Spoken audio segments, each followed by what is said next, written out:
Hello everyone, hope you have a nice day and welcome back to my channel. Today we discuss about coordination and controlling. So in the previous blog, you have learned about the various functions of management and gone through the details of planning. That is organizing, staffing, directing and functions.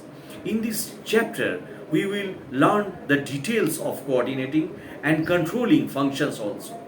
You know that the various business activities of an organization are grouped and carried out by different departments, and within each department there are divisions and subdivisions also. So in order to achieve the organizational goals effectively, there is need to ensure that activities of such divisions or subdivisions and departments are harmonized and duty monitored so that the performance of the organization conforms to the plan and the prescribed time schedule also. So this can be achieved through proper coordination and control of the activities of all groups. So let us now learn about the concept of coordination and control and the various steps involved in the control process. So in every organization, different types of work are performed by various groups, and no single group can be expected to achieve the goals of the organization as a whole. Hence, it becomes essential that the activities of different work groups and departments should be harmonized. And these functions of management is known as coordination. Is ensures unity of actions among individuals, work groups and departments, and thinks harmony in carrying out the different activities and functions so as to achieve the organizational goals effectively. In other words, coordination is the orderly arrangement of individual and group efforts to provide unity of actions in the pursuit of a common goal. In an organization, for example, the purchase department buys raw materials for production. The production department produces the goods, and the marketing department process or procure orders and sell the products. So all these departments must function in an integrated manner so that the organizational goals can be truly achieved.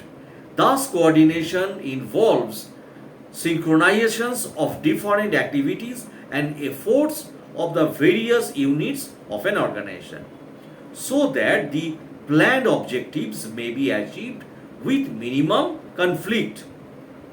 So, coordination is balancing and keeping together the team by ensuring suitable allocations of tasks to the various members and seeing that the tasks are performed with the harmony among the members themselves. Now, significance of coordination. The significance of coordination as function of management mainly arises from the fact that work performed by the different groups, units or departments form integral part of the total work for which an organization is established. Without harmonized efforts or unity of action, achievements of goals in some department may run counter to that of the other department, or the timing of achievements may not fit properly. So these has to be avoided, and the managers have to prevent overlapping and conflict as so as to achieve unity of actions with increasing size and scale of operations. The significance of coordination becomes more important. This is because of the following reasons that I describe right now. So when there is growth in size and the volume of work, there will be more people and work groups.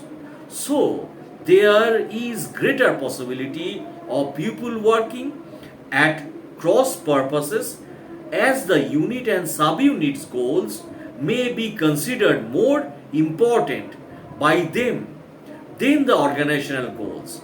Not only that, the large size may also lead problems of supervision and communication. Hence, coordinating the activities in a large concern becomes a major task for the managers. Now, large organizations generally tends to have activities located at different places, which may not permit frequent and close interactions among people. Hence, the need for coordination becomes greater and it becomes a major responsibility for the managers also. Now, growth in size of an organization is often combined with diversification of business activities. This may be due to a new unrelated products is being added to the existing products. As a result, there may be more divisions and subdivisions of activities in organizations.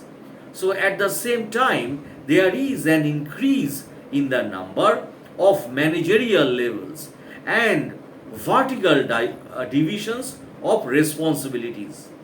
So all these make coordination more difficult as well as important. So in view the importance of coordination is an organization, it is sometimes called the essence of management. It is function of managers in all departments and branches of an organization and applies to all the levels of management also. So it ultimately helps in reconciliations of goals, total accomplishment of business objectives, maintenance of harmonious relationship between different groups, and ensuring economy and efficiency in the organization. Now, the meaning of controlling managerial planning results in the framing of objectives and laying down of targets. To achieve the objectives, a proper organizational structure is designed. People are assigned the various tasks and are directed to perform their respective jobs. So the actual performance is then assessed from time to time to ensure that what is achieved is in conformity with the plan and target in organization. So this exactly is the controlling function. Thus, controlling as a function of management refers to the evaluation of an actual performance of work against planned or standard performance and taking the corrective action if necessary. So, according to Henry Fayol, control consists in verifying whether everything occurs in conformity with the plan adopted, the instructions issued, and principle established. Now, control is checking correct performance against predetermined standards contained in the plans, with the view ensures adequate progress and satisfactory performance also, and also recording the experience gained from the working of these plan as guide to possible future needs. Now, planning and controlling are closely related and depend upon each other in organization. Controlling depends upon planning because planning provides the targets or standards against which actual performance can be compared. Now, controlling, on the other hand, appraises planning.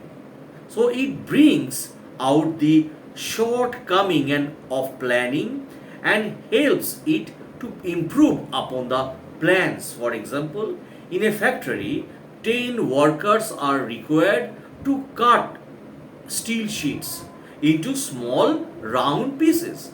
The work plan prescribes that each worker should cut 20 pieces in a day, that is 240 pieces per week.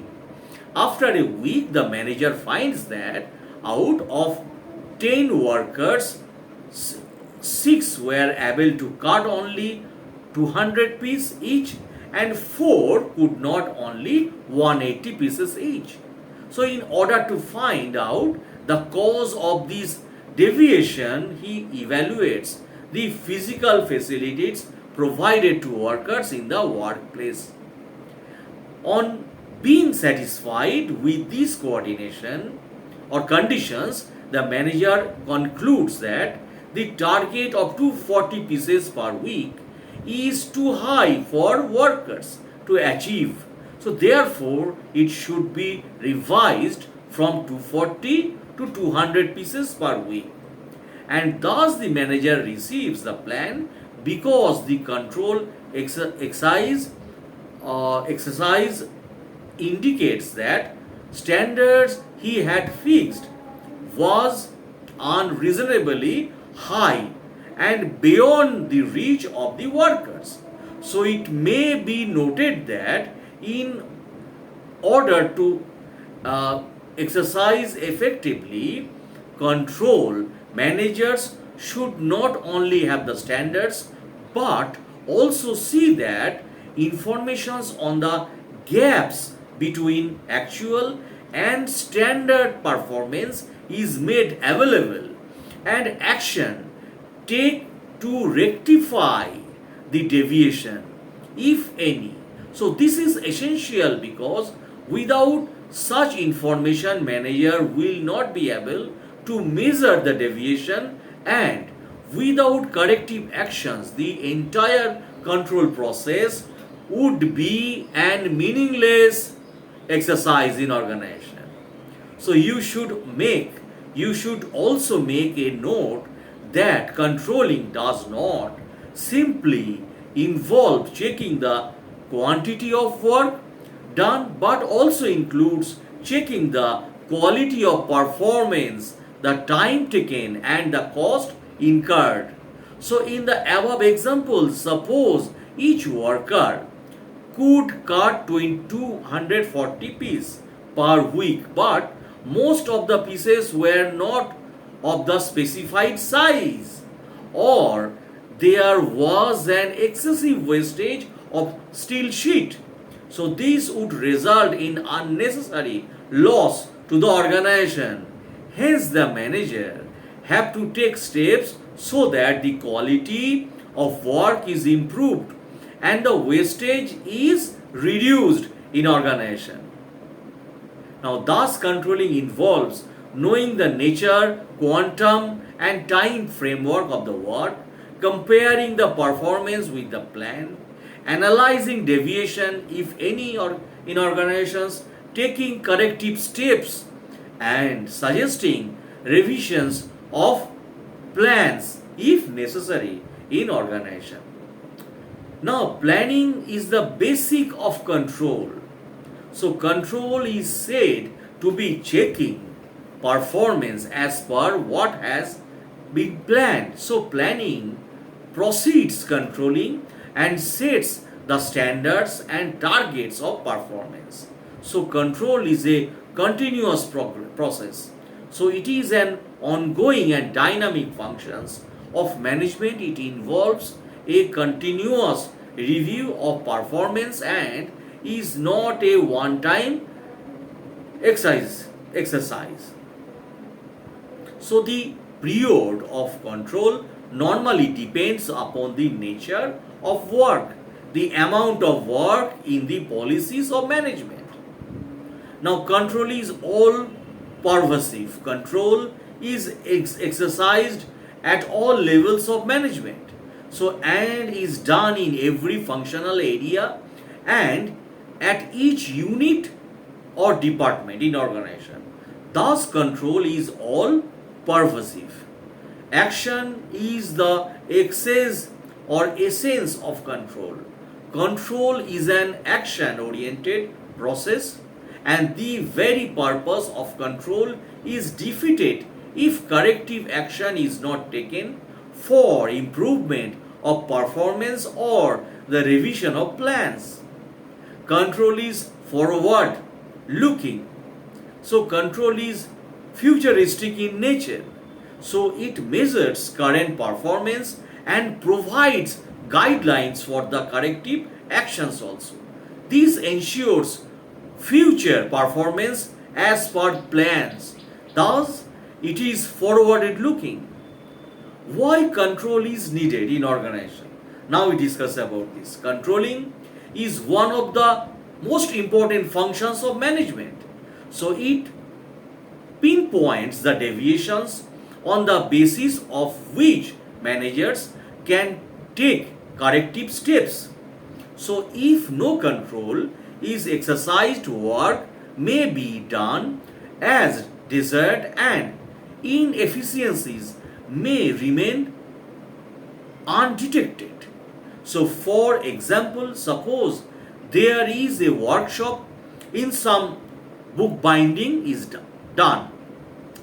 The owner hires 5% and tell them that at least 4 books should be bound per hour. So the workers work for 6 hours a day. Sorry. At the end of the day, he calls each of them to assess the work done. He finds that A could bind 28 books, B 25 books, C 24 books, and D and E could bind 22 and 20 books respectively. So he appreciates A's work and compliments him. He warns D and E because they fail to achieve the standards, his actions to accomplishment, and or compliments A and warn D and E is primarily due to his controlling process. So suppose he does not check the work and treats all the workers alike, A may not be inclined to show better performance, and the inefficiency of D and E will not be detected and is likely to continue. So the importance of control has considered increased nowadays due to several reasons. Business units have grown in size and it includes a large variety of operations. There is greater competitions in the market among different producers and sellers. Hence, the managers have to maintain and continuously improve the efficiency of operations. For this purpose, regular checking of the work done is required. So this may also help in minimizing the cost and wastage in production in organization. So it is also necessary that targets of achievements are raised from time to time and employees due rewarded for better performance of work. This is possible only through the process of control. Thus, controlling helps in achieving the targets, helps in taking corrective actions on time, helps in monitoring and improving employees' performance, helps in achieving better coordination, helps in better planning, helps in minimizing errors, facilitates decision making, and simplifies supervisions. Now, relationship between planning and controlling. Planning fixes the goals, standards to be achieved. Controlling checks the actual performance with the standard fixed. Therefore, planning fixes the criteria for controlling. Thus, without planning, control is blind. Now, planning sets the course of actions. Control compares the actual course and the planned course. Control identifies deviation from the course and initiative corrective actions. Planning is fruitful when control is exercised. Planning is forward looking as all plans are prepared for future, but it looks ahead on the basis of past data. So we can say planning is both backward looking and forward looking. Controlling is forward looking because controlling involves comparing the actual performance with the planned performance. Controlling is backward looking because manager looks back at previous year's performance to find the deviations from the standards. Like planning, controlling is also both backward looking and forward looking also. So process of control, now we discuss about this. The process of control consists of various steps. So Ram is employed in a garments manufacturing company, for example. So his job is that of sewing trousers. His supervisors specifies that he should sew 20 trousers in a day. This is the first step of the control process, that is fixation of standards. At the end of the day, the supervisor counts and finds that Ram has completed only 18 trousers a day. Thus, the measurement of performance is the second step in the control process. Then he compares it with the standards. This is the third step of the control process called comparison of performance with standards. So, while comparing the performance of other workers, he finds that the two workers have produced less than the standards. When the supervisor tries to ascertain the reasons for the poor performance, he finds that machines on which the other two workers were working had developed some fault. So this is the fourth step in controlling and is known as ascertaining reasons for deviation.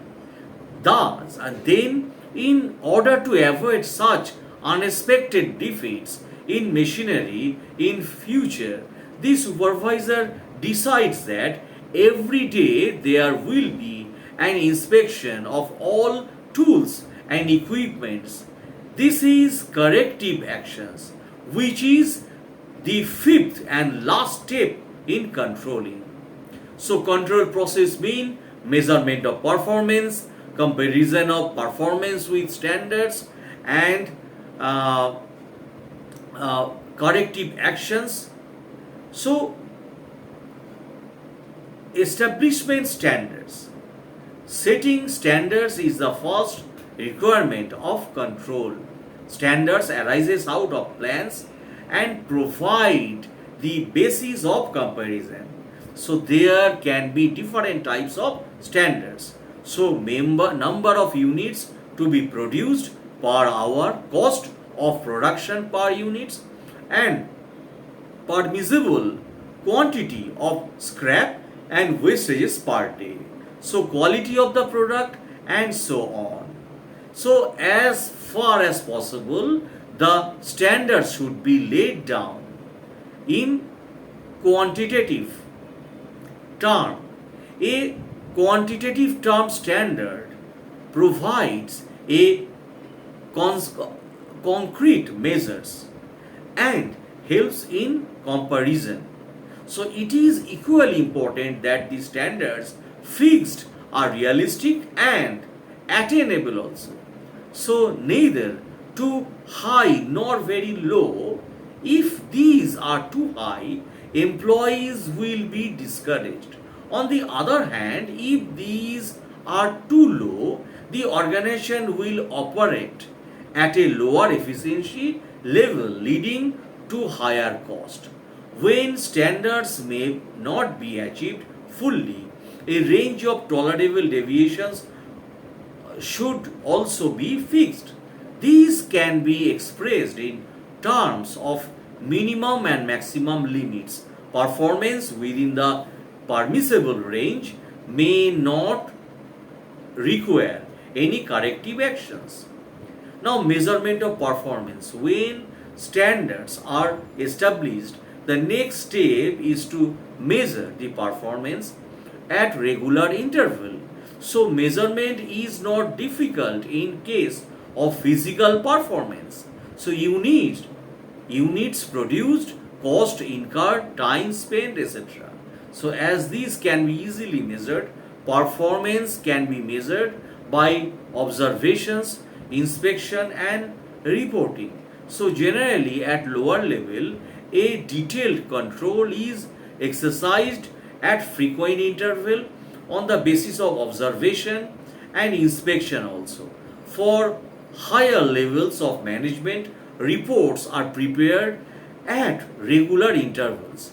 So performance should be measured as early as possible so that if a corrective action is called for, it may be taken in time. Now, comparison of performance with standards. So the next step in the control process is comparison of actual performance against standards. In case the standards set are well defined and can be measured objectively, so comparison becomes very simple. But in case of activities where it is difficult to develop measurable quantitative standards, the measures and appraisals of performance becomes difficult. So comparison of actual and standard performance may lead to three possible outcomes. Actual performance may be equal to, more than, or less than the standard.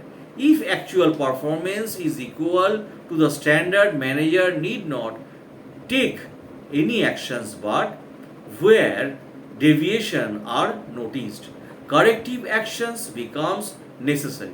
The manager should ascertain whether these deviations are within the permissible range or outside it.